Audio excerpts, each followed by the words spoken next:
Au début du XVIe siècle, avec la découverte du continent américain par les Européens, le monde s'est agrandi.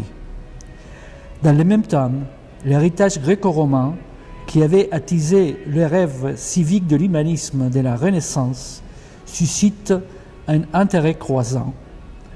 Les hiérarchies religieuses médiévales sont remises en question et certains penseurs vont même jusqu'à oser explorer la séparation entre l'État et l'Église.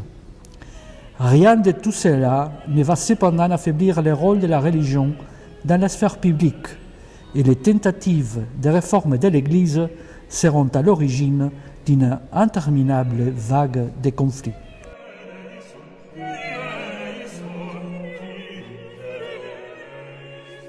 La gravure, art de dessiner sur une surface dure, venait de loin. Celle que l'on exécute sur bois ou sur métal avait déjà été expérimentée au XVIe siècle.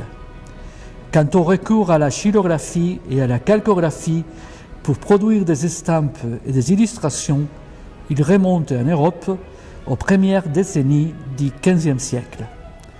L'innovation technique a donc précédé l'imprimerie de Gutenberg.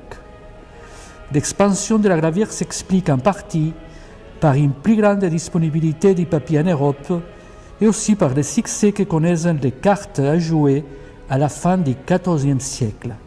Plus tard, leur utilisation massive dans la diffusion de représentations religieuses leur conférera un rôle majeur dans l'Europe moderne.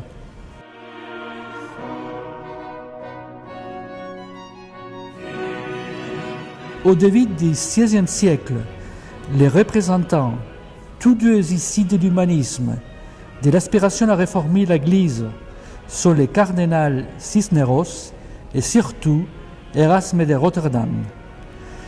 Lorsque les conflits religieux éclatent, Luther se réclame d'Erasme. Il partage en effet sa dénonciation de la situation ecclésiale et juge son édition critique du Nouveau Testament décisive. Au début, Erasme est aussi revendiqué par l'Église catholique, à laquelle il restera fidèle, qui exige de lui une position ouvertement opposée aux protestants. Au final, Erasme sera blâmé par les uns et par les autres.